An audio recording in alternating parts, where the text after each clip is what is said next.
Nokia, Samsung, Huawei, Tesla, IBM, General Motorola. Nokia, Samsung, Huawei, Tesla, IBM, General Motorola.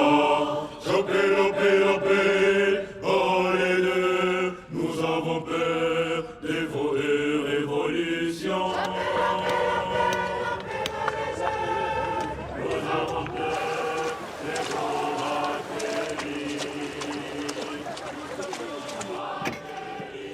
En République démocratique du Congo, ils sont des milliers à être les chevilles ouvrières d'une révolution en marche.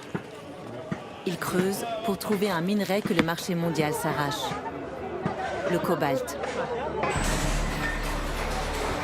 À l'autre bout du monde, grâce à ce métal nécessaire aux batteries, l'industrie construit, assemble et commercialise les voitures électriques.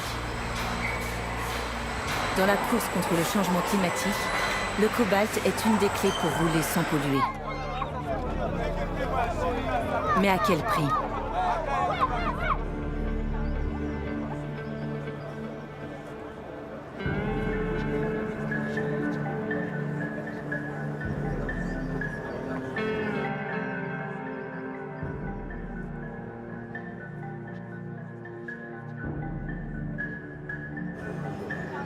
L'industrie automobile bascule dans une nouvelle ère. Volkswagen, Renault, BMW, Volvo, toutes les grandes marques sont en train de passer à l'électrique. Un avenir prometteur lorsqu'on sait qu'en Europe, les voitures à combustion et le transport routier sont responsables de près d'un quart des émissions de gaz à effet de serre. Also Volkswagen hat in Summe 1,2 Milliarden Euro hier in den Standort investiert. Und das galt insbesondere für die 6 super tollen Autos, die wir hier angelaufen lassen haben. Und dann wurde alles angefasst und jetzt sind wir 100% elektrisch hier unterwegs. Wir bauen 100% elektrische Autos hier. À partir de 2035, la vente de véhicules à combustion sera interdite au sein de l'Union européenne. Une décision qui affecte toute la chaîne de production du secteur. If you want to achieve the climate neutrality in 30 years, we need to use all the technologies which are available. We are now undisputed number one if it comes to investment into the battery sector. So we are super hot zone for investment into the batteries. It means that currently we have 70 projects ongoing. We have more than 120 billion euros of investment over the last 3 years, which is 3.5 times more than the money invested in China in the same sector, and that we are going to create a lot of jobs and, as I said, completely new industry. En Europe, la majorité des batteries reposent sur la technologie NMC, nickel manganèse cobalt, qui permettent aux véhicules de rouler environ 400 km sur une seule charge. En plus du lithium, de manganèse et de nickel, ces batteries contiennent environ 10 kg d'un métal stratégique, le cobalt. If you look at the average high capacity battery cell, the sort of thing used in Tesla or Volkswagen ID3, most of it is nickel. Nickel is what gives the battery its extremely high range.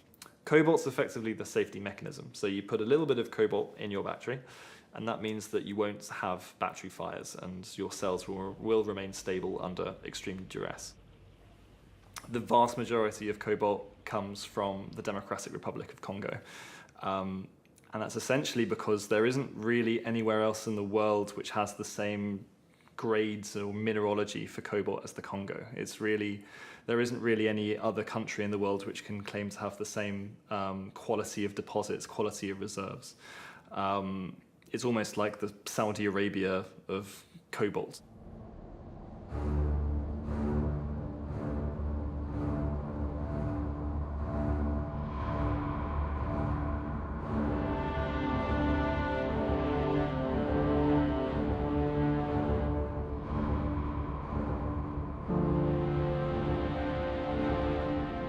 Congo has been blessed or cursed, depending on how one looks at it, with extraordinary geological mineral wealth.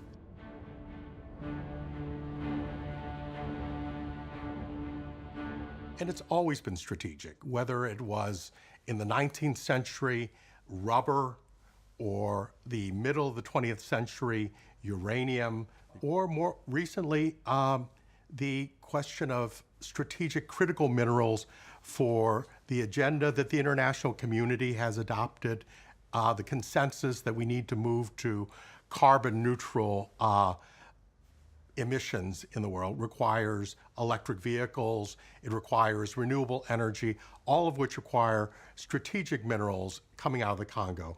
First and foremost, one could say, would be cobalt. Kolwezi, capitale mondiale du cobalt. Nous sommes au cœur de la Copper Belt, la ceinture de cuivre qui court sous le Congo et la Zambie voisine. Un paysage sculpté par un siècle d'exploitation minière. C'est ici, dans la province du Lualaba et du Haut-Katanga, que se trouvent la plupart des gisements de cuivre et de cobalt. Des entreprises étrangères exploitent ces immenses richesses. Sur les 19 mines industrielles de cuivre et de cobalt, 15 sont détenues par des sociétés chinoises.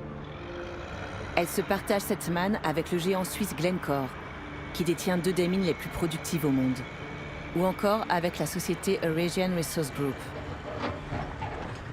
Cobalt is transported normally by truck down to South Africa. It's loaded on ships in Durban, and then it's shipped from Durban to China, where it's processed into battery chemicals, and from there it ends up in the wider supply chain. Right now, global demand for cobalt is in the region of 140,000 tons, 150 maybe, but we're expecting that to rise to 250 in the next 5 years. You know, there's a lot of new demand which is going to come onto the market, and we're going to need to find supply for it. Le cobalt peut aller au-delà de 70 000 $ la tonne sur le marché mondial.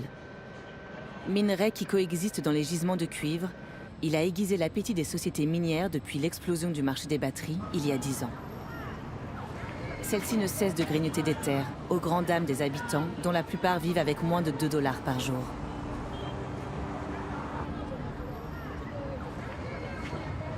Nous, les populations qui vivons à côté de l'exploitation minière, je crois que vous avez circulé la ville de Kolwezi, vous avez vu qu'il n'y a pas d'école, il n'y a pas des hôpitaux, il n'y a pas de routes, et les gens n'ont pas accès à l'eau potable, et ceux qui ont accès à l'eau, ce n'est pas l'eau potable, ce sont de l'eau, c'est de l'eau où on déverse les acides. Et même la nature a fait que certains villages ont leurs cours d'eau, mais ce sont des cours d'eau déjà pollués. Donc l'activité minière est en train plutôt d'appauvrir la population plutôt que d'améliorer les conditions de vie des populations. Donatien Kambola est avocat et défenseur des droits humains. Il enquête sans relâche sur les impacts de l'explosion du marché des batteries sur la population.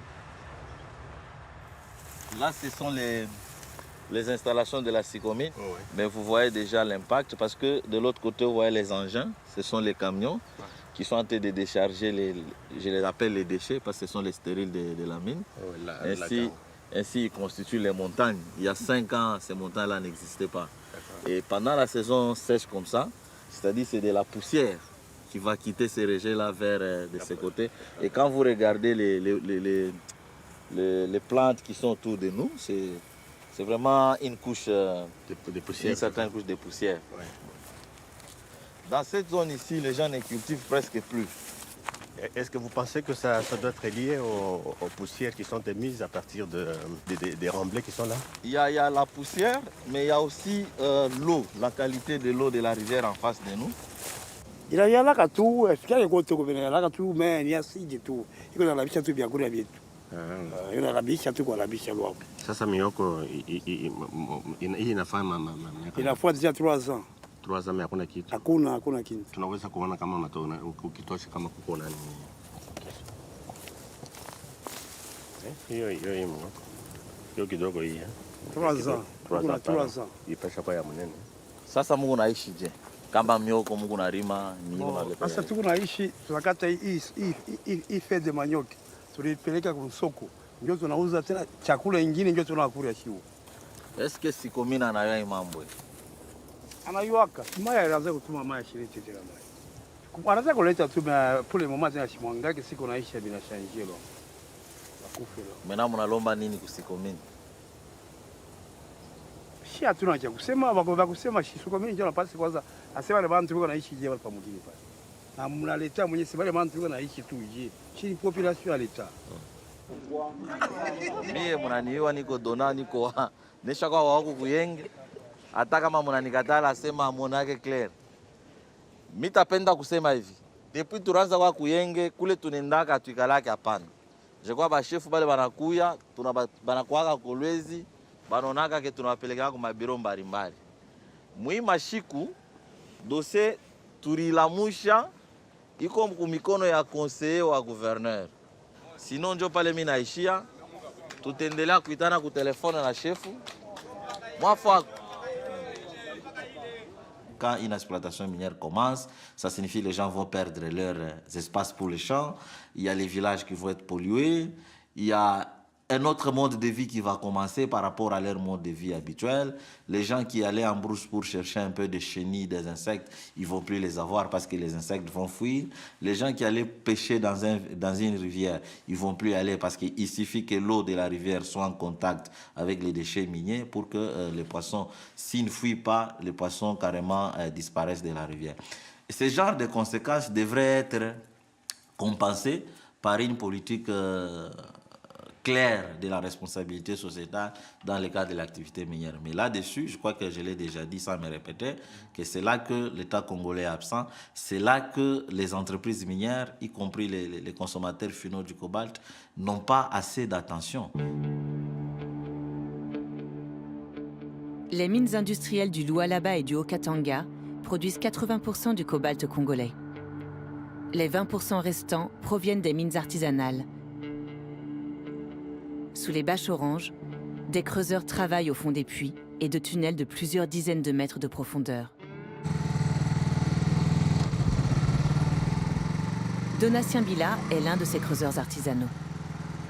Comme lui, ils sont 150 000 dans la région, venus des 4 coins du pays pour fuir la misère et arracher leur part du gâteau minier.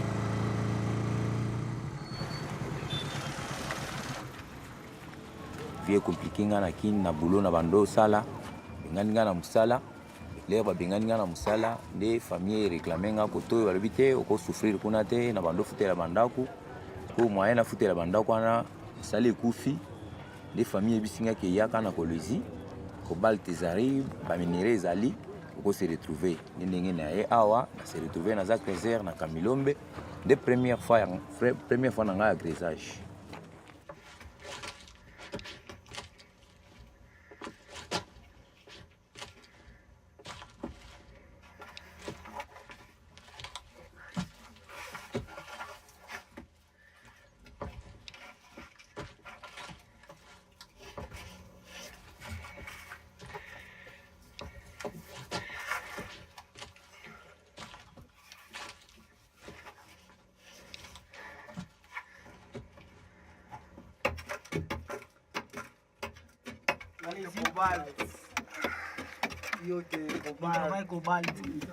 Tu peux prendre quelque chose, tu le montres avec le doigt. Voilà, c'est ça.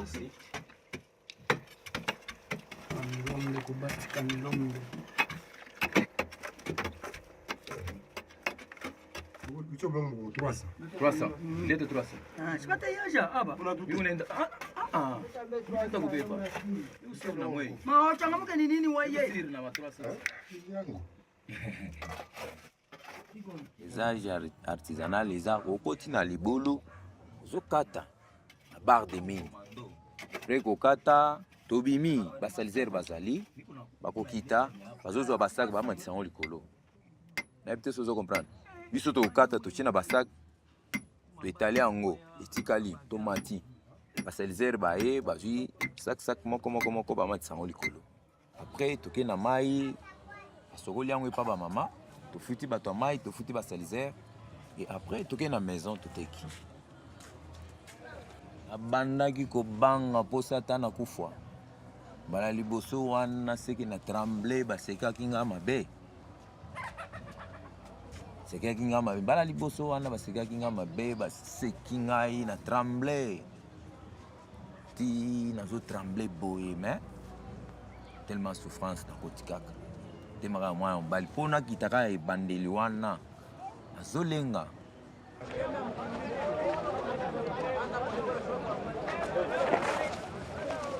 Des creuseurs meurent dans des éboulements et des inondations de galeries.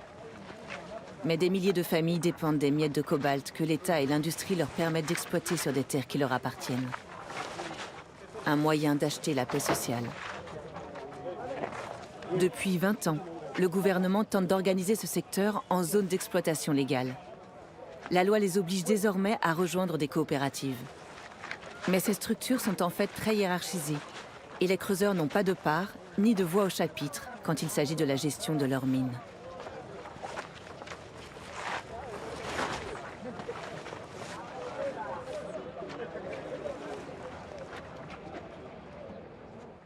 Artisanal mining is a really important thing to track because it's probably the only source of swing supply in the cobalt market. It's the only source of cobalt supply which can go up or down depending on prices.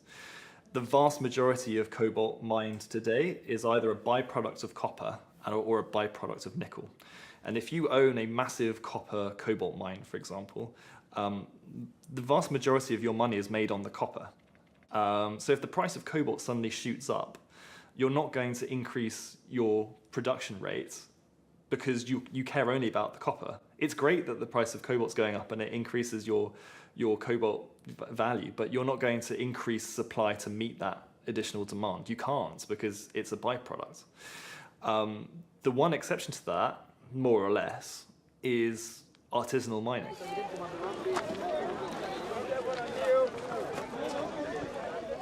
Ça c'est des vrais cobalt. La production ya libulu na ngai ceux qui tosali tongo tipo quoi tozosala 350 colis. 350. Sac avec le vrai balance. Les sacs ça pèse 20 kilos avec les Chinois et vont casser. Ils vont tricher les balances pour mettre 10 kilos, de 20 à 10. Mais normalement c'est 20 kilos. Metorex aina bien parce que okokende pas mutu mususu utakuta métotenaire ingine il est le même produit comme ça ana foko bengana bango parce que bango bazobimisa balance tenaire bien te produit bazozo yango ya kozwa ezali comme ya bango na makasi na bango mena di bébé bazozo bango moko eza net azofutelo transport ya zui akei yo okei ozolela osali mosala ebele pour ne pas se retrouver.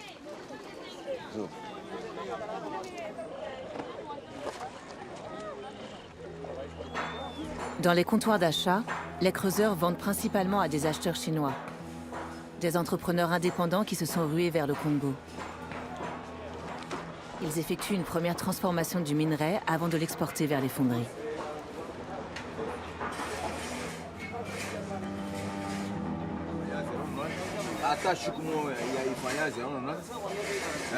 Si batoche va prélever, ou bien viens, va réchantonner. Va réchantonner le produit à Yatoshaka 0, non? Il fanya 0, non? Il fanya 0, non? Il t'a fait 0, non? Il produit.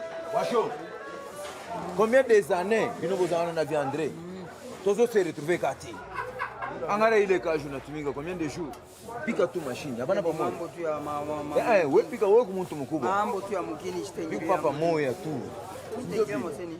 Bashina boy tu papa moya. Bashina wanafanya. Bien, tala nan libulu dépenses oyo sali. En tant que chef d'équipe, vous savez combien de dépenses?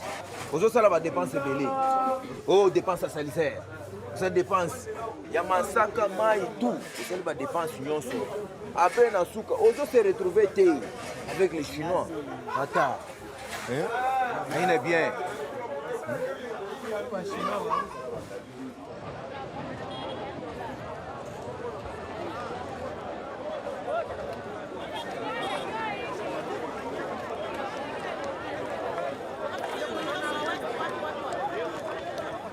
Tutabeba, tunapopola. Kama tunapopola hivi, ona hivi. Tunaona hivi inaonekana hii noir. Deja tunaiwa sema humu mko cobalt.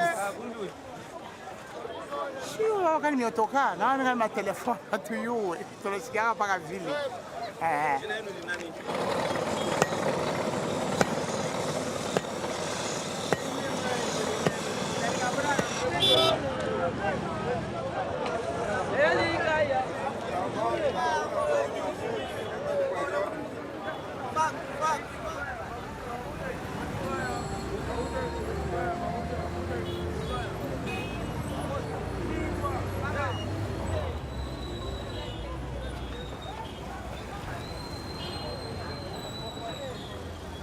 This was my first trip to Kolwezi.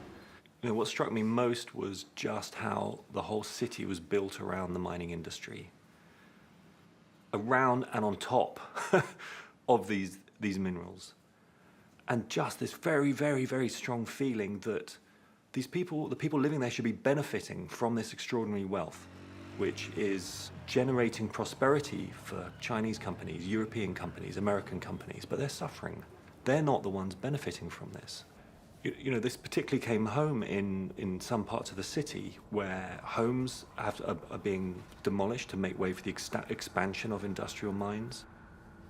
It comes home in the parts of the city where people are digging down into the basements of their houses or underground to access the cobalt or the copper. It's extremely dysfunctional. Amnesty International has had a program on corporate accountability and the role that companies play in human rights abuses around the world for about 15 years now. And we had done previous projects in the DRC looking at the mining industry, but primarily focused on the big industrial mines. Reading about this, doing some basic research about this revealed to me and obviously it's not a secret for anyone in the DRC, but that the artisanal mining sector was becoming increasingly large, particularly when it came to cobalt. The creuseurs, the diggers, were risking their lives and their health to dig this metal out. They were also not receiving, probably very few were receiving a fair price for their labor. They were being exploited financially. We found that children as young as 7 or 8 were also involved in this industry. No family wants their children to work. No child, no 7-year-old wants to be spending all day entering illegally into the compound and spend all day picking up stones from the ground at risk of being beaten or robbed. No one wants to do that. They're doing that because they're forced by the circumstances.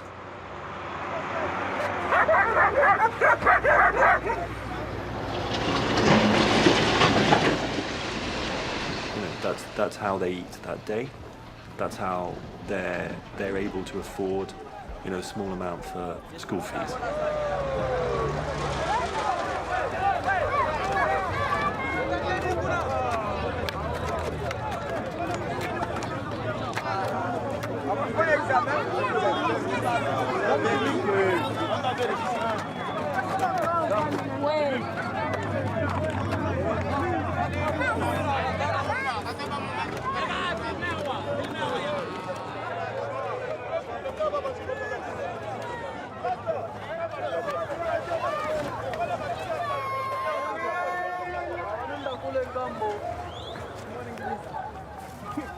The main findings of the report were that as much as 20% of the world's cobalt was coming from artisanal mines in the DRC. We wanted to know where this cobalt went. Who was buying this? Which companies, which tech companies, the mobile phone manufacturers and the laptop manufacturers were using this cobalt in their batteries? And what were they doing to understand this supply chain and understand these conditions? The response we got to this report, drawing the links to, child labor, artisanal mining, the cobalt industry, linking these mines to these famous brands, had a massive media pickup. much more than we were expecting. No company, car manufacturer, or other end consumer of cobalt wants to be labeled as benefiting from child labor. It's terrible publicity. It hurts share value. If, it is wrong, and consumers don't like it. So it's bad for business. Even if you are ethically atrophied and don't care about ethics, if you're only self-interested, you should still be against it because it's bad for business. I remember when the world really started paying attention to artisanal mining. It was in 2016 with the publication of the Amnesty reports.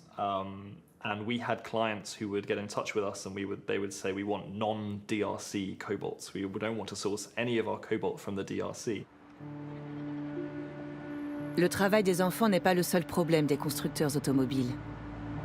Leur passage à l'électrique leur a fait découvrir leur immense dépendance au cobalt congolais et aux cellules de batterie qui le contiennent, essentiellement fabriquées en Asie. Pour développer une filière batterie, l'Europe met alors en place en 2017 un grand projet industriel. If you want to make sure that Europe will also in the future produce the best, but also this time most sustainable cars, you cannot simply do it if you import battery from somewhere else without that traceability, without respecting all the standards, without making sure that the carbon footprint is low as possible. And therefore we started with the European Battery Alliance, and therefore we are doing this, I would say, fantastic catching up with China. So it was a bit of a late start because we didn't simply in the car industry perceived 3-4 years ago that electromobility will be here so soon now, but it's totally different story right now. This is actually not only good for Europe and good for tackling the climate change, but there are very clear benefits for the local communities in the form of new jobs, new investment possibilities, and clear commitment that everything has to be done 100% sustainable. L'Europe n'assurait que 3% de la production mondiale de batteries. Pour rattraper son retard, elle prévoit de construire une trentaine de giga-usines d'ici 2035 et ainsi produire 25% de l'offre mondiale. En Suède, des hectares de forêt ont laissé place à cette nouvelle technologie. Le Suédois Northvolt installe une giga-usine, première du genre pour un groupe européen qui ambitionne de concurrencer les producteurs asiatiques. Northvolt was founded almost 5 years ago by Peter Carlson, a Swedish guy, and Paolo Cirutti, an Italian guy. They found each other working for Tesla. Being European, both of them, they then obviously start to look towards Europe, which is a part of the world where we have 20-something million vehicles produced every year. We have 13-14 million people working in this industry. And if you believe the hypothesis that all of these cars that we produce are going to go electric, not having batteries produced at scale is always going to be a critical thing for Europe. And that was sort of the premise for how the idea of Northvolt came about. So they moved back to Europe and started Northvolt towards late 2016. As a company, we brought in more than $6.5 billion of investments. We've been fortunate to have a lot of the well-established car manufacturers on board from an early stage. BMW was perhaps the first one in 2018. Volkswagen is a big both customer and investor in Northvolt. And most recently, we announced a joint venture together with Volvo Cars with the aim to build another one of these gigafactories. En quête de souveraineté, l'Europe encourage la multiplication des projets miniers afin d'alimenter les nouvelles usines de batteries. Pour le cobalt, c'est en Suède, en Norvège et surtout en Finlande que des réserves ont été identifiées. 2 mines de nickel et de cobalt sont actuellement actives dans ce pays. 7 autres projets sont en développement. Vantant ces dizaines de gisements de minerais pour batteries, la Finlande a ouvert d'immenses portions de cette terre à l'exploration minière.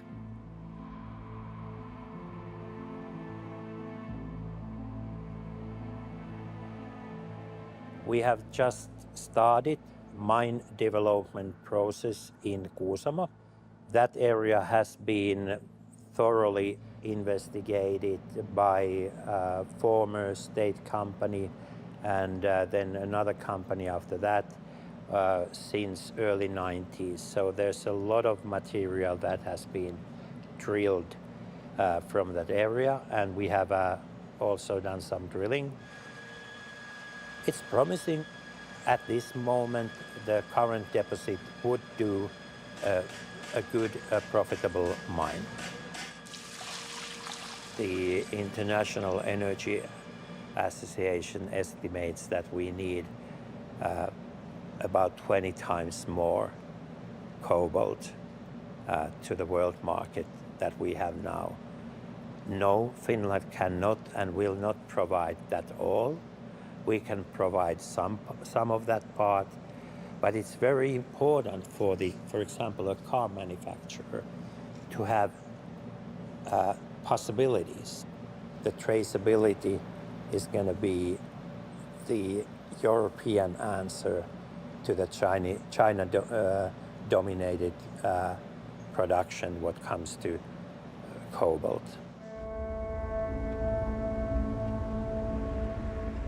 La Finlande est le seul membre de l'Union européenne dont le sol contient tous les minerais nécessaires à la fabrication de batteries.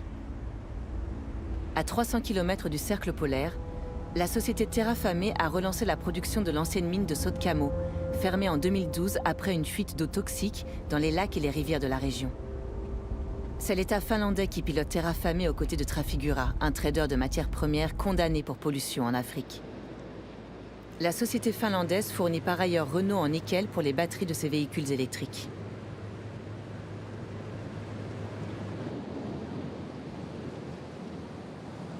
Many people in Europe have absolutely wrong view on the mining activities. People still see, the miners with headlights and physical kind of working, risky working.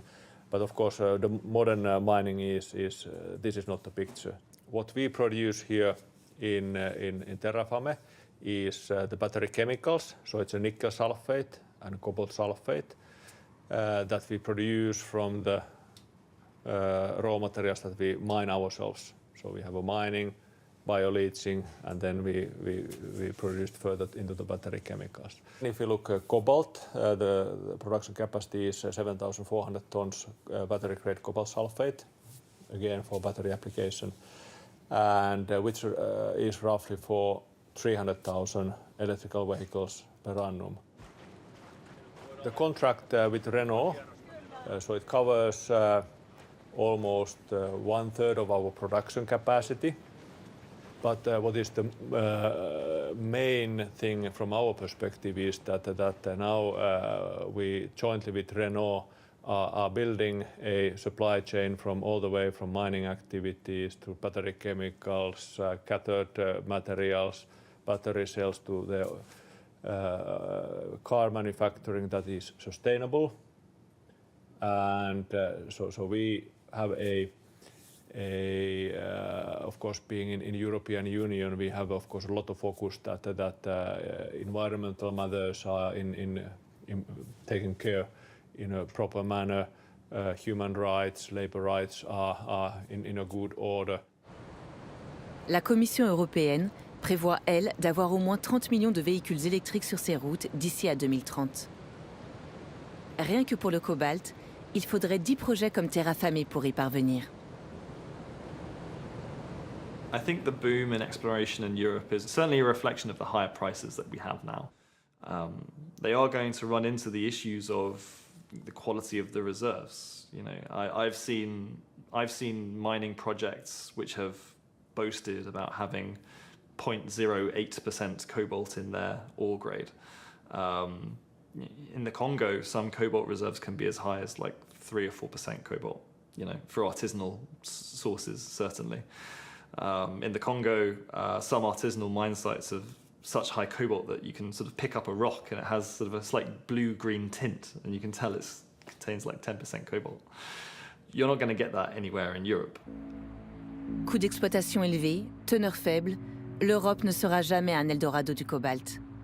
Il y a un secteur où elle peut en revanche peser. Le recyclage. Il pourrait fournir jusqu'à 10% du cobalt mondial d'ici 10 ans. La société Umicore, née de l'ancienne Union minière belge, est pionnière sur ce marché. Elle affirme pouvoir recycler à terme la quasi-totalité du cobalt des batteries. We started with battery recycling, with recycling of mobile phone batteries, but knowing that electric vehicles would be just a matter of time. Because indeed the circularity, the complementarity of mining on the one hand, which you still need today, but it would be a waste to not recycle products like cobalt and be less dependent on mining, for example. Yeah, well, recycling is a hugely important market to investigate for battery metals because they're endlessly recyclable. It becomes a huge source of supply within your within your supply forecast, especially in the long term. When we build 10-year, 20-year forecasts for cobalt and nickel and lithium, it becomes extremely important to understand the circularity of those supply chains. Firstly, because obviously it's a huge amount of material that's going to be coming back into the supply chain. But secondly, because it changes where the supply comes from. Dès 2035, les batteries de toutes les voitures électriques en vente dans l'Union européenne devraient contenir au moins 20% de cobalt recyclé. Volkswagen a lancé une usine spécialement dédiée, tandis que les futurs poids lourds européens de la production de batteries comme Verkor en France ou Northvolt en Suède ont intégré cette donne dès le lancement de leur giga-usine. These raw materials that we need for battery metals, they are recyclable by nature, and you can recycle them over and over again. So it's really about mining them once and then using them forever. And that is the fundamental difference in this change here. And obviously, given at the speed we're growing this market currently, it's going to take a few decades. It's going to take a while to get to a point where you have a set market, you know, one car in, one car out type of market. But once you get there, you could obviously have a very circular feed of raw materials. So in 10 years, for example, the first generation of electric vehicles in Europe comes off the road and everyone starts scrapping them and buying new vehicles. That cobalt those batteries will be recycled in Europe and they'll be fed into the European supply chain, which means that over time, because of that recycling loop, countries and regions will have a reduced dependence on African minerals.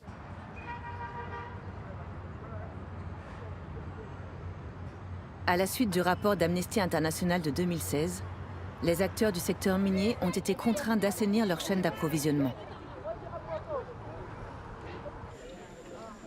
Lors d'un forum spécial à Kolwezi en 2019, l'Organisation de coopération et de développement économique, l'OCDE, a réuni les entreprises minières pour les aider à mieux tracer leur cobalt. Sa solution ? Le devoir de diligence raisonnable. We represent the largest companies in the world that have a common vision to ensure that the minerals and metal sourcing is responsible and contributes positively to social and economic development globally.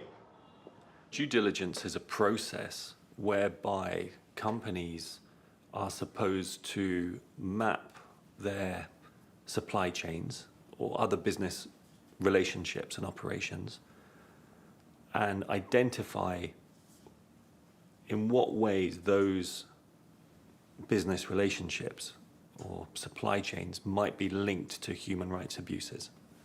And if that means going all the way to the point of extraction, then so be it. And the fact that we and others have exposed, a range of human rights abuses at the mines means that they absolutely should go back and map and understand that risk. Due diligence also involves mitigating those risks. So it's not just a question of understanding what's going on, but also mitigating them, because it's a means to an end, and the end is preventing human rights abuses. Pour savoir d'où vient leur cobalt et dans quelles conditions il est extrait, les entreprises s'offrent le service de sociétés spécialisées.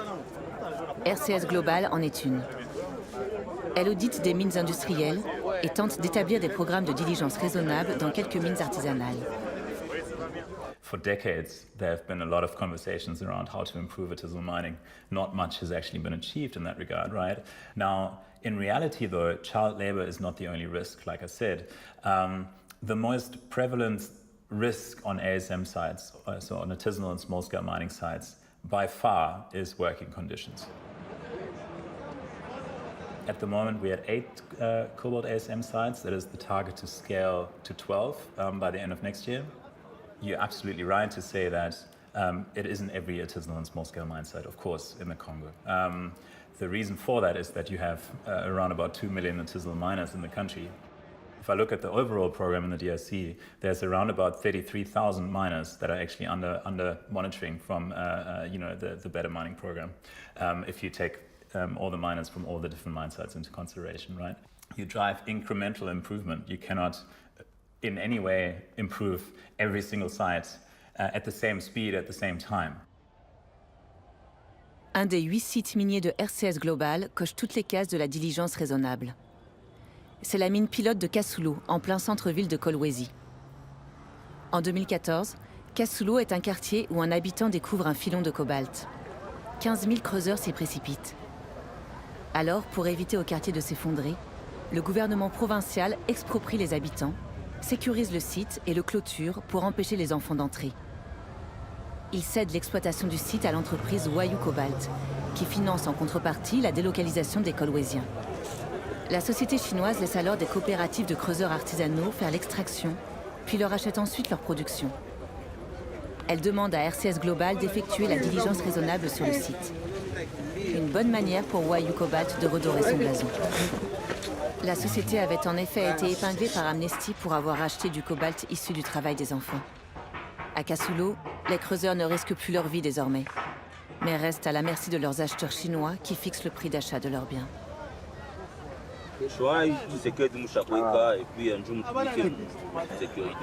Moi dépenser hata makuta ngapi juu ya kuweka pesa 350 400,000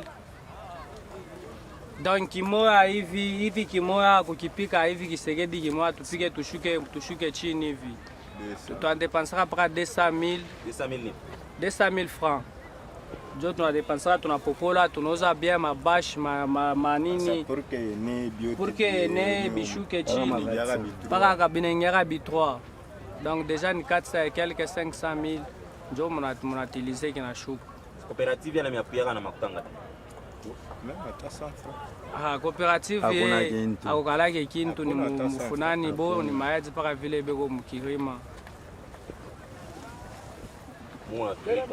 Mwazake muna apatia kuganye kule tunaganye ba ni kuishi tu kwa bukari na ukurie ko tu na utembe ko muntu akona saa shikalake uchafu ashibake ashikalake mwiji njo tunatumikia au sino asese kaji abia tukupatia ama tumu avantage la shitu tuna udezo na fabo ma ufa projet akintu biku nguvu donc ile amwa ufanye ekonomia nguvu sana njo uishi tena.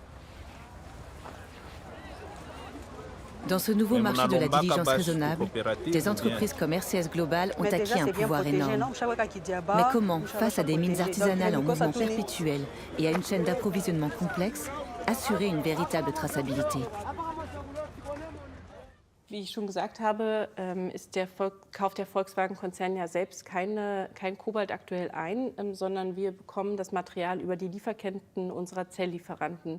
Und hier identifizieren wir eben über Audits und über Mapping-Audits mit einem unabhängigen Dienstleister die Lieferkette bis hinein in den Kongo.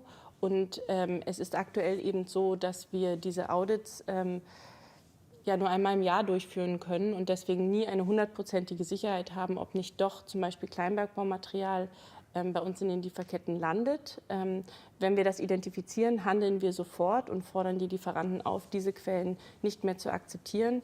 Die Kobalt-Lieferkette für uns, wenn wir die Batteriezellen kaufen, ist sehr intransparent, weil wir eben viele Lieferkettenschritte entfernt sind vom Bergbau direkt und die Lieferketten-Zwischenpartner oft zum Beispiel in China sitzen, wo wir nicht genau wissen, wie auch unter den Lieferanten gehandelt wird. Und man sich natürlich auch vorstellen muss, dass eine Lieferkette ist nichts Statisches, sondern Unternehmen ändern natürlich auch ihre Lieferanten und Sublieferanten, was wir ja auch wollen, um vielleicht die besten Preise zum Beispiel zu erzielen. Und deswegen ist das relativ undurchsichtig, weil es einfach so viele Lieferkettenpartner gibt. Und gleichzeitig ändert sich das ständig, wodurch auch die Dunkelheit sozusagen bleibt. China is essentially a black box in a lot of ways. You can see raw materials going into China and you can track what comes out of China, but actually understanding the framework of who buys and sells what inside of China is extremely challenging. That's especially true for cobalt as well, because you could have very, very good quality industrial cobalt, which is genuine, sort of non-artisanal, traceable.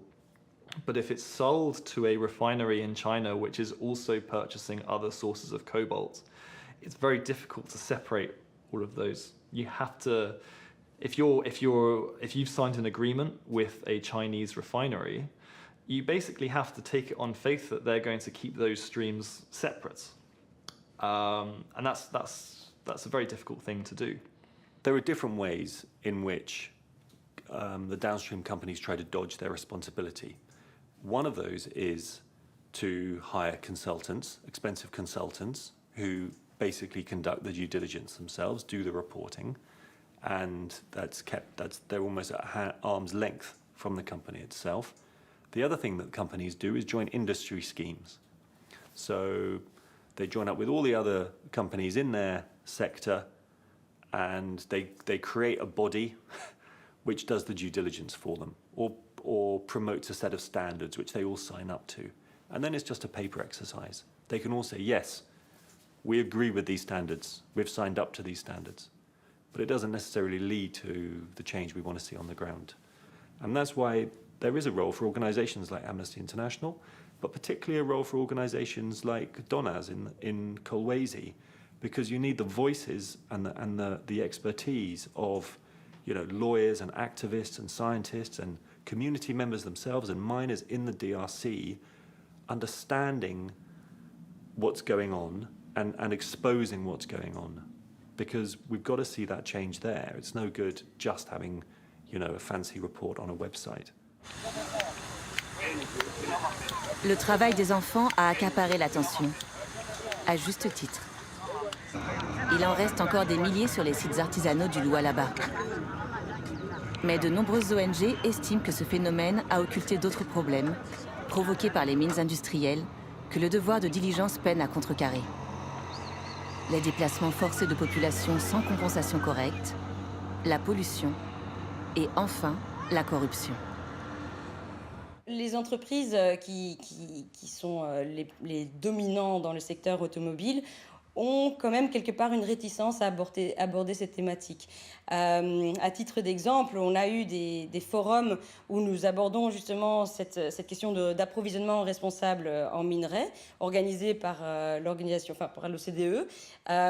Quand on veut organiser un panel pour aborder la thématique de la corruption, on ne trouve aucun représentant du secteur automobile qui a envie de s'asseoir à côté de moi pour représenter le point de vue du secteur. Donc on voit qu'il y a cette réticence, quelque part ce tabou, de mettre cette question-là sur la table, parce qu'on sait que c'est un problème qui en fait touche une énorme partie de la chaîne d'approvisionnement du cobalt.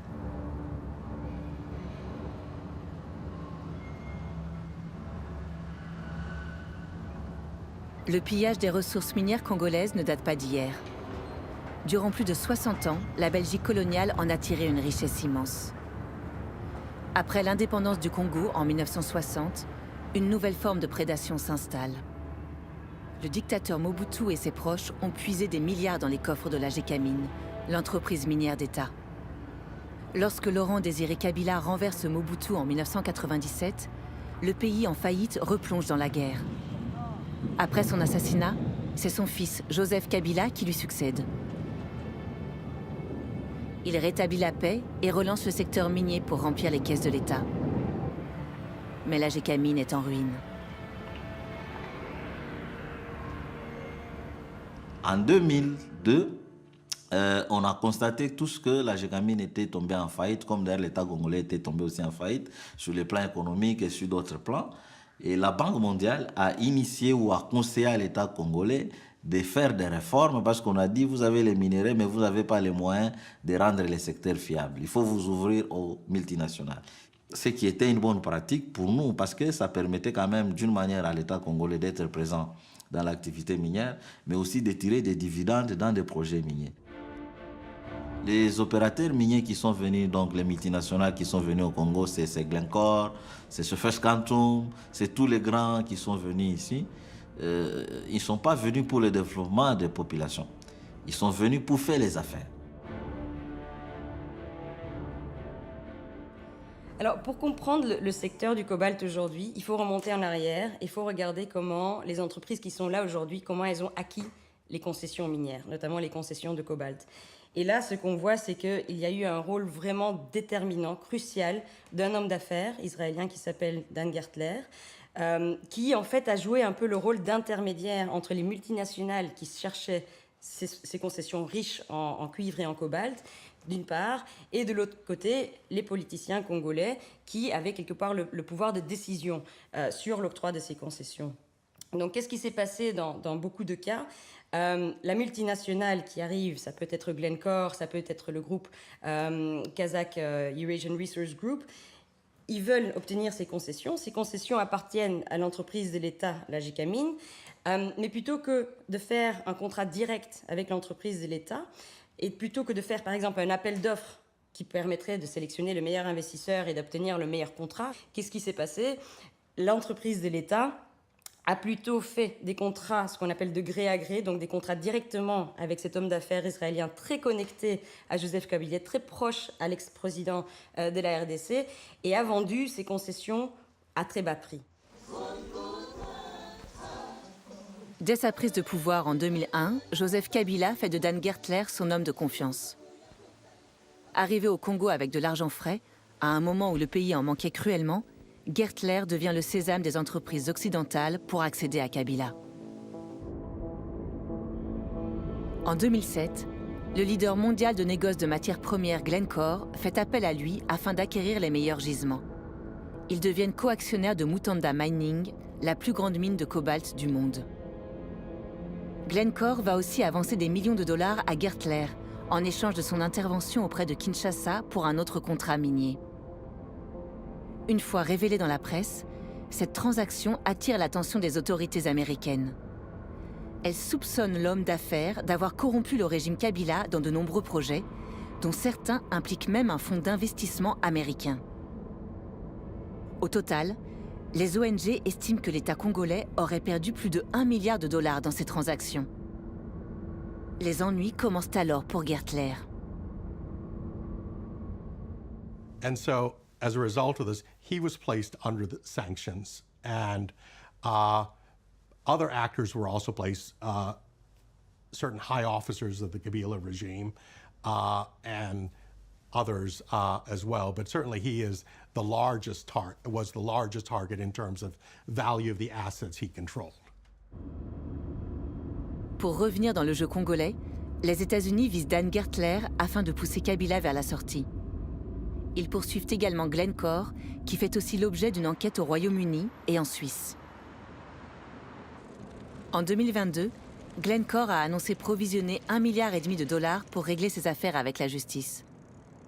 Comment se positionnent alors des industriels comme Umicore qui s'approvisionnent en cobalt auprès du géant suisse?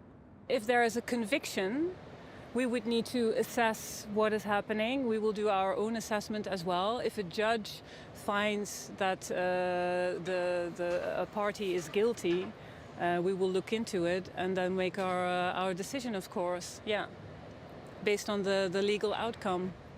Pour nous, c'est assez décevant parce que c'est comme si vous dites une entreprise qui exploite le minerai ou qui achète du minerai artisanal qui a été fait avec le travail d'enfants sur le site, que vous dites oui, mais en fait l'entreprise n'a pas été condamnée pour avoir utilisé des enfants et donc il n'y a pas de problème. Vous voyez un peu. Donc c'est un peu dans cette situation que pour le travail d'enfants dans les mines, on n'utiliserait jamais cet argument, ils n'ont pas été condamnés et donc il n'y a pas de problème. Apparemment pour la corruption, tant qu'on n'est pas condamné, il n'y a pas de problème. It is clear to us that corruption is not a victimless crime. And so often that's how it's portrayed. It is money passing hands between middlemen and corrupt elite officials. But of course, at the end of that chain are frequently ordinary citizens who suffer quite dramatically as a result of the corruption. And the corruption around the metal coal mine was no exception. La mine de métal-colle est constituée par des rejets miniers de Kolwezi entassés sur des kilomètres lors de l'exploitation coloniale belge. Ils sont en fait un des sites les plus juteux de la Copper Belt. Au début des années 2000, la société canadienne First Quantum en obtient les droits d'exploitation. C'est l'affaire du siècle. Ces résidus contiendraient encore 300 000 tonnes de cobalt.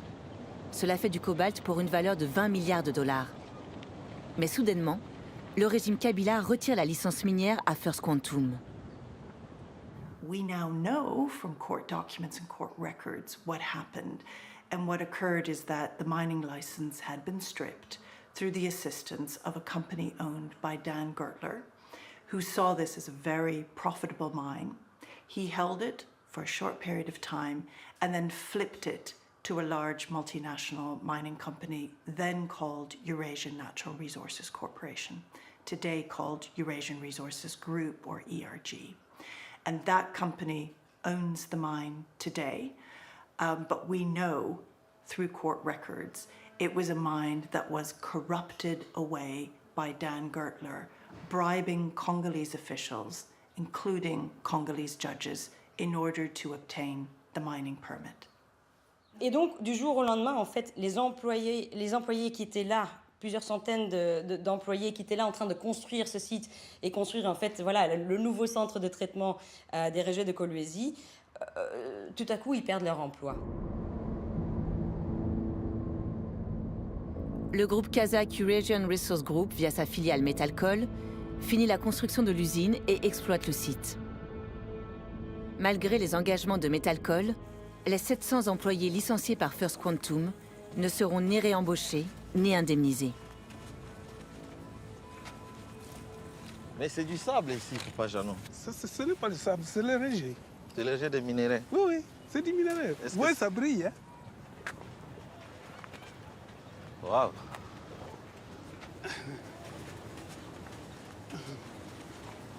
Ah oui. Ici, ça, c'est le désert. Oui, ça, ici, c'est le désert. Donc, maintenant, il part ici, Metalcoal. Où est-ce que Metalcoal tire les... Metalcoal tire les rejets à partir de là. C'est une grande distance, non? Oui, oui. Ça va jusqu'à... Après le fumet que nous voyons, devant le fumet là-bas, c'est par là où Metalcoal a commencé à récupérer les rejets. On va arriver jusqu'ici.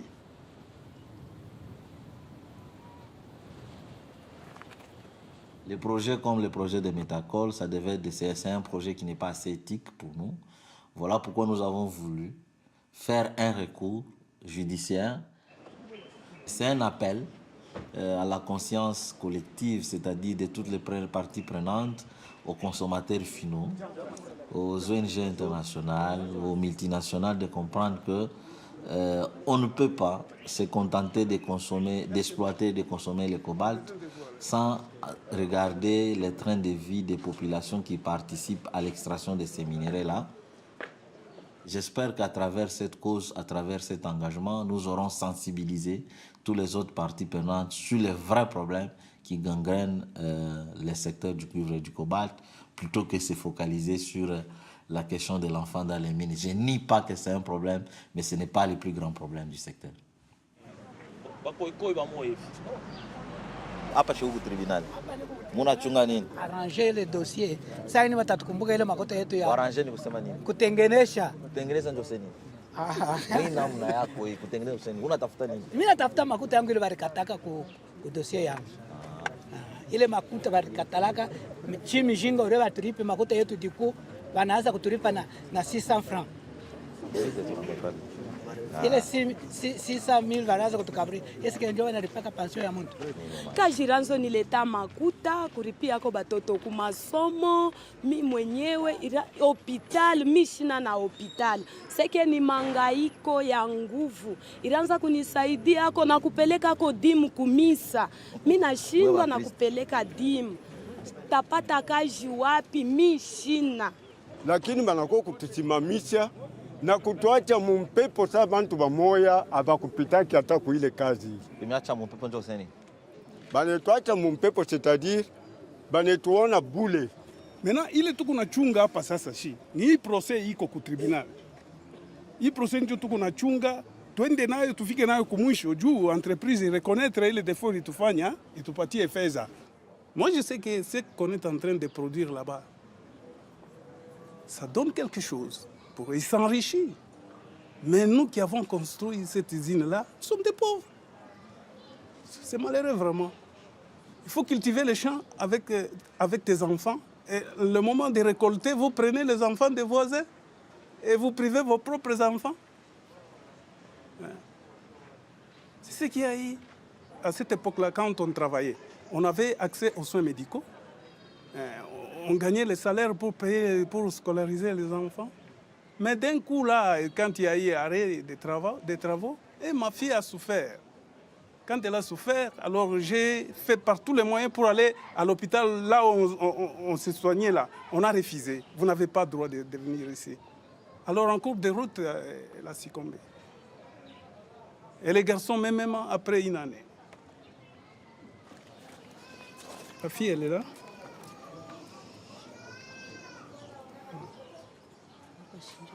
Elle s'appelait Marthe. Oui. Elle était souffrante de la malaria. Il est là. Il s'appelait René. René. Oui. Donc lui, qu'est-ce qui lui est arrivé? Lui, auparavant, c'était la malaria et la fièvre jaune. La fièvre jaune. Il est décédé aussi. Il avait 8 ans.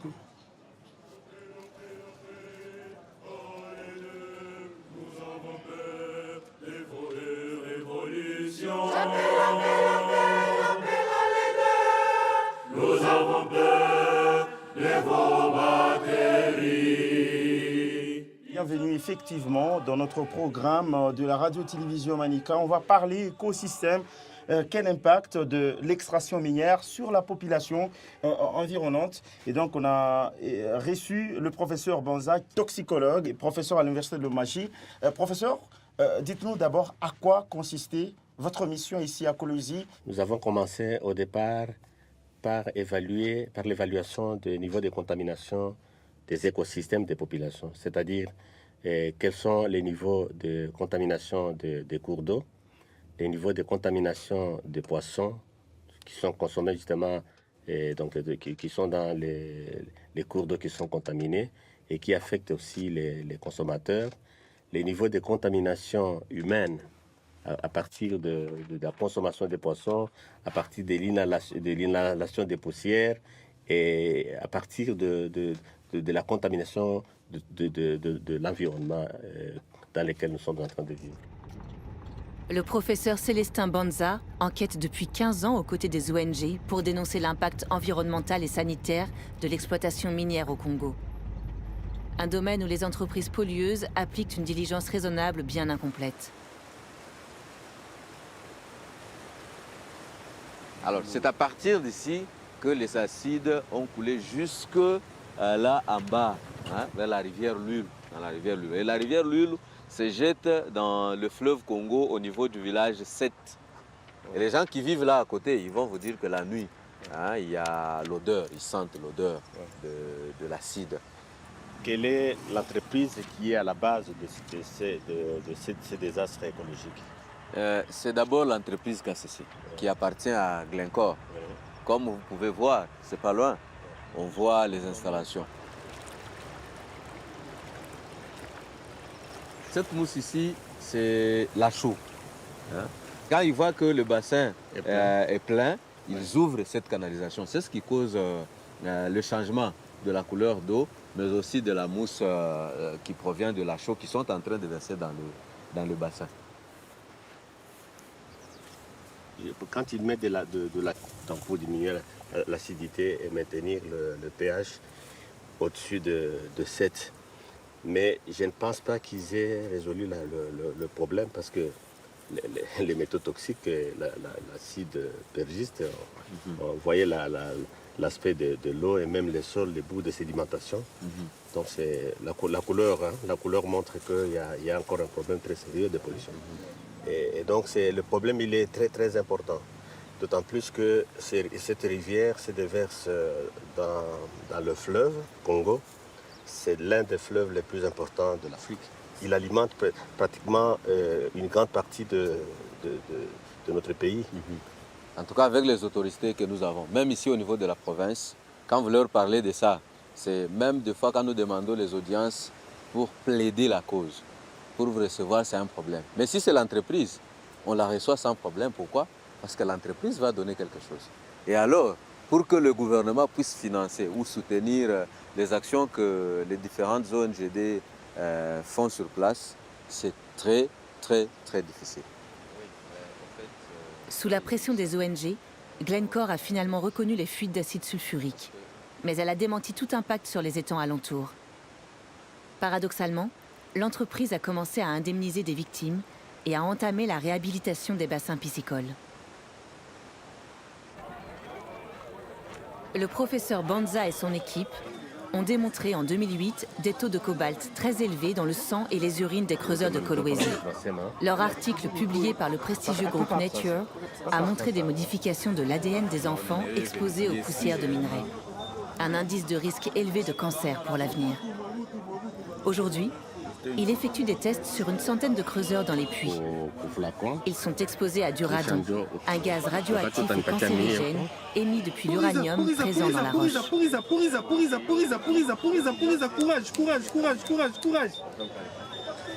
Manake hii makazi tunakuwa kufanya ni ya kusaidia population, ndio kusema mweye wakati mko natumika makazi hii mnatumika mko mapusiere.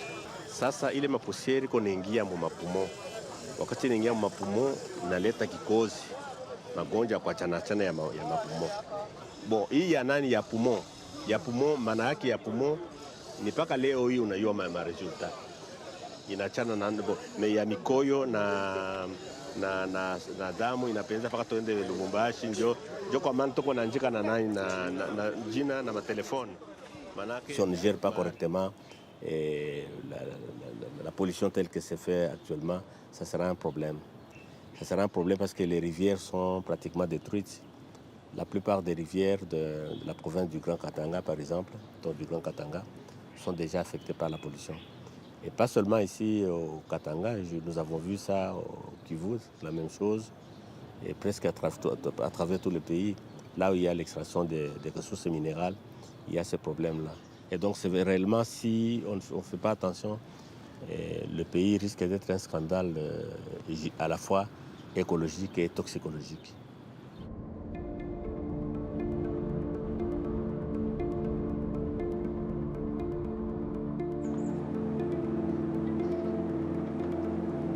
Surnommée le pays des 1000 lacs, la Finlande n'est pas seulement le réservoir à minerais de l'Europe. C'est aussi l'une de ses premières sources d'eau douce. Un patrimoine menacé pour les Finlandais qui s'inquiètent des effets de l'exploitation minière sur l'environnement. En effet, en 2012, 1000 hectares de rivières et de lacs ont été détruits par une fuite d'eau toxique provenant de la mine de Sotkamo, détenue alors par la société Talvivaara. Sous la pression populaire, l'État avait fermé la mine avant de relancer l'exploitation via la société Terrafame. 10 ans plus tard, des victimes de la catastrophe espèrent toujours être indemnisées. Miltä se vaikuttaa tuo järven tila? En tiedä tämä kiltua mikä on. Niin. Kyllä tämä niin, toivottavasti ei ole yhtä kehnossa kunnossa kuin mitä oli Laakajärvi nyt. Niinkö? Sinne tuli piilevää taas. Joo. Muutaman vuoden jälkeen. 15 syksyllä oli tosi paha ja nyt rupesi koko ajan pahenemaan. Pakko oli verkot ottaa pois, kun ei kehtaa tyhjää työtä tehdä. Niin. Ne kuitenkin kallaa tulee. Hyvin vähän nyt tuli Laakajärvestä. Niinkö? Niin, ei se saalli tippu semmoiseksi, että ei enää saanut kuluja pois. Ja niin kuin Laakajärvikin silloin mainostivat Kainuun viimeinen erämaja. Niinpä, aivan. Ja kalalla kauhu hyvä maine. Niin. Ihan, se oli käytännössä niin kuin Laakajärvi oli mainoslause kalalla. Niinpä. Sitten kun se meni, että kukaan ei ottanut edes ilmankaan, niin silloin kipsisakaalas voi jälkeen. Niin. Eikä siellä ollut niin kuin pyyntiäkään. Että kaipa ne nyt on suurin piirtein, kun siitä on nyt 3-4 vuotta tullut sitten taas kalastettua kovasti. Ja arveluttaa se aina myydä. Tukut on ostanut vuosikausia enää ammattilaisilta kallaa. Nyt sä oot joutunut vielä käräjöimäänkin sitten. No joo, en tiedä sitten, että joskus vissiin joulukuun alkupuolellakaan ne on nyt sitten Kainuun käräjäoikeudessa. Valmisteluistunto oli ja hallinto-oikeudessa on osa. Niin miltä se prosessi vaikuttaa? No en tiedä, pitkä on. Toivottavasti vain jaksaa elää, että maalin. Niin se on kyllä tosi ikävä. On joo, 10 vuotta vahingoista ja eihän. Niillä on semmoinen väsitystaistelu. No joo, se on aika kauhea. Siellä on konkurssipesällä Terrafamella näillä rikoksista tuomituilla kaikilla kalliit 2-3-henkiset asia-ajotiimit. Eikä? On. Everhetsit, HPP Partnersit, ihan näitä Suomen kalleimpia lakitoimistoja. Niin. Syyttelen, mutta kyllä tähän kohtalossa on vaikea tyytyä. No ymmärrän. Väärihän se on, tosi väärin. Teitä kohtaan. Remo Tervonen a perdu son procès, malgré les rapports d'expertise fournis à la justice pour prouver les conséquences de la pollution sur sa source de revenus, les poissons du lac. Faute de moyens, lui et 8 autres victimes ne feront pas appel. Militant écologiste, Mika Floyd a enquêté sur la catastrophe de 2012. Révolté par la négligence des anciens propriétaires de la mine, il fait partie des activistes qui ont réclamé sa fermeture.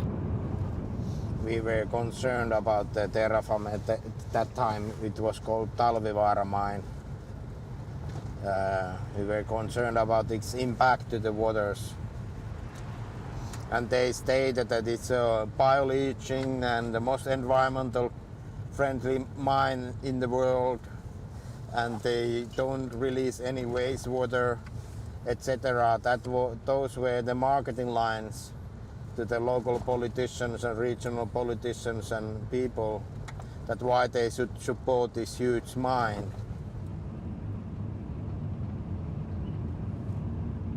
The reason for Talvivaara bankruptcy, I guess, are many, and I think I'm not the right person to go that through in too deeply. But the basic setting, in a way, the ideas when they invested to the site have now proven to be the right ones. They did miss some very important elements like water treatment. So all the rainwater that is raining in this area and touches the ore or the rock needs to be collected and purified before it can be discharged back to the nature. And these kind of facilities they did not plan originally, unfortunately. So that must have been one of the reasons that they did find into the problems with water.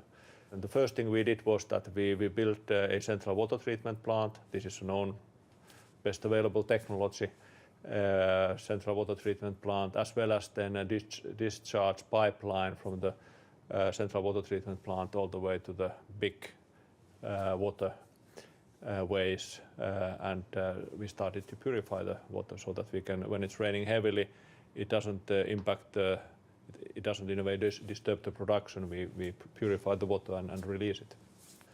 Bioleaching, which is a technology that they invested and built here, was not operating steadily during their time. So we have done a lot of further development to make it work in a stable manner, but the basic ideas are the same as they had.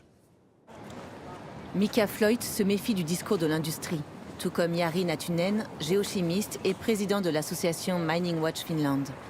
Ensemble, ils surveillent les abords de la mine exploitée par Terrafame.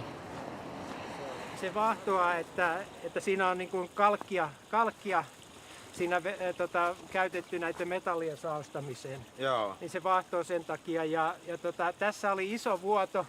Aivan. Ja tässä on tämä sedimentti on saastunut ja vesi on huonolaatusta, että niin sedimentti on hyvä tästä saa. Siinä näkyy semmoinen musta kerros, että siinä on noita haitta-aineita. Vähän noita roskia pois. Että siinä nyt näkyy vähän kerroksia ja että todennäköisesti siinä veden mukana tulee. Eli tuolla ylhäällä oli putkirikko. Siellä on tämä sivukivialueen jätevesiallas, jossa on hyvin saastunutta vettä.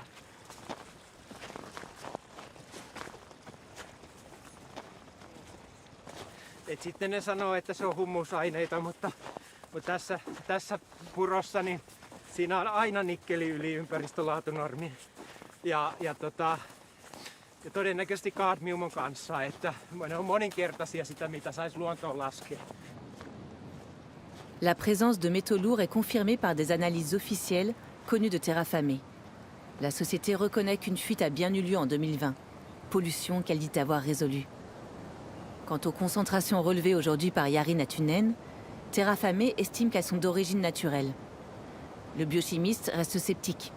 Un tuyau de traitement d'eau peut toujours céder et des déchets miniers peuvent encore se répandre dans le sol. Eli tässä on tämä kaivoksen suurin ongelma.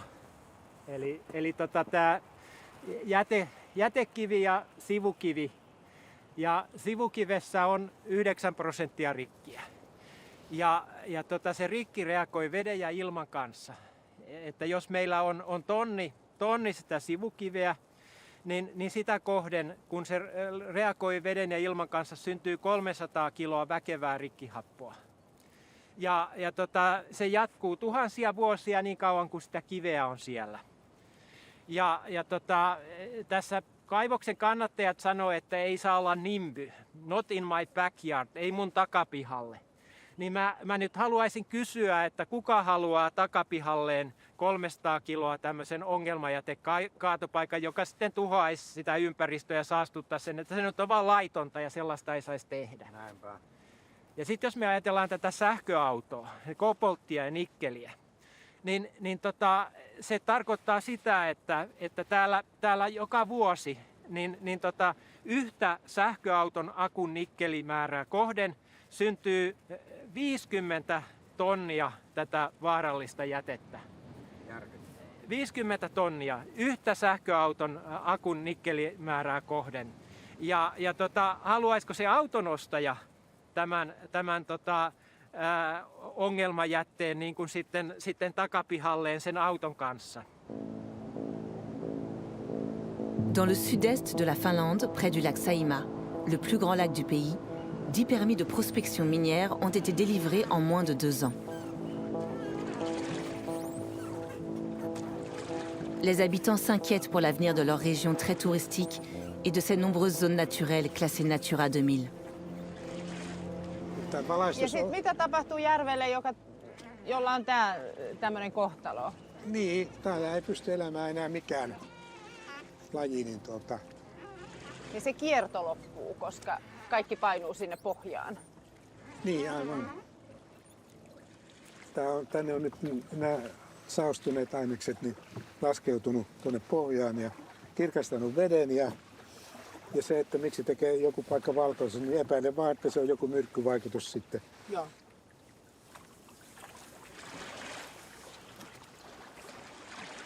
Basically what happens with lakes, the toxic waste falls to the bottom, takes the pH down and stops the natural circulation of the lake. So in the spring and in the autumn, where the water changes, that dies. And when that dies, then the whole lake dies. Missa Mink est devenue activiste à la suite de l'extension de l'activité minière autour du lac Saimaa. Elle garde le souvenir d'une ancienne pollution liée à l'exploitation d'une mine de cobalt dans les années 90. Une fuite d'eau toxique avait alors tué la vie de l'un des nombreux lacs de la région. I just don't believe that it's a solution that the Nordic countries, and especially Finland, then becomes the battery materials resource for the rest of EU, so that we can produce more electric cars and all of the widgets that we need to get rid of fossil fuels. So each mine destroys biodiversity. We have to face it. And then the other part is fresh water.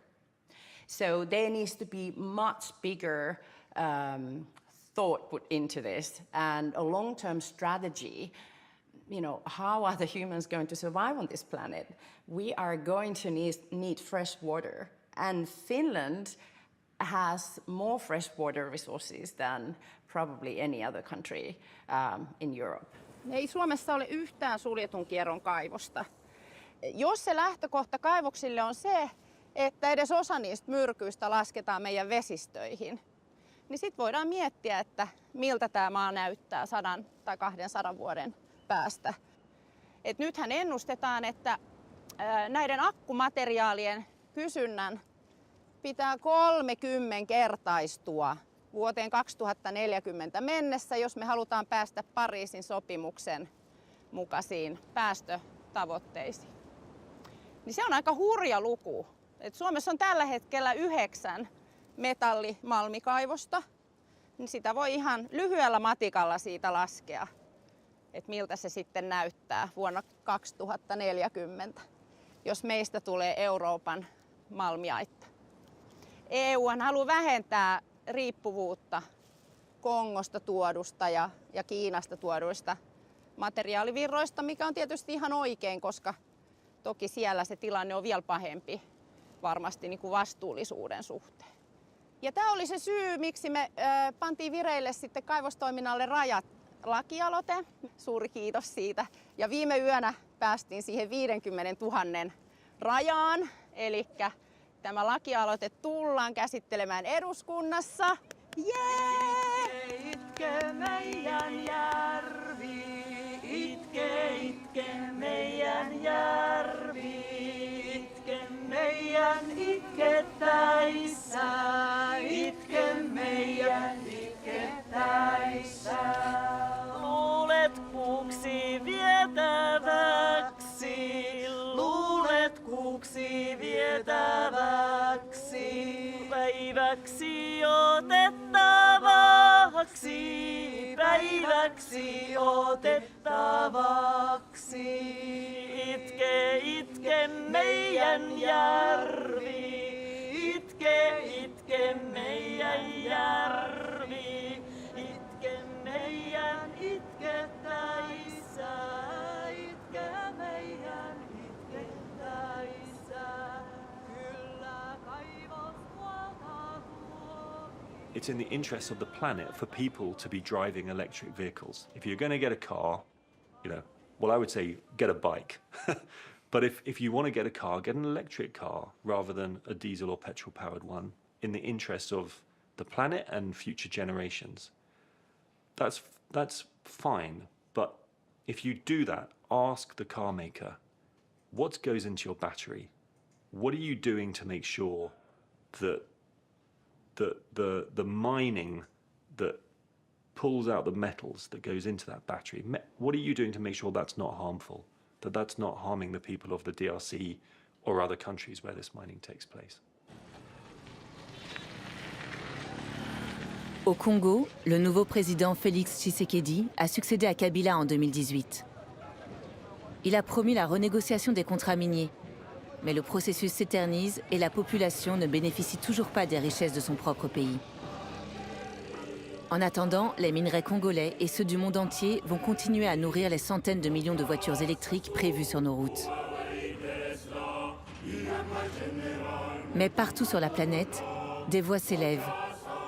Activistes, avocats, scientifiques enquêtent et s'organisent face à l'industrie minière. Le monde politique ne peut plus ignorer leurs paroles. Nous avons peur des révolutions. avons peur de vos batteries. Lithium-ion. Batteries, batteries, batteries, batteries, batteries, batteries, batteries, batteries. Nokia, Samsung, Huawei, Tesla, VMware, General, Motorola. Nokia, Samsung, Huawei, Tesla, VMware, General, Motorola. J'appelle, allez deux, nous avons peur de vos révolutions.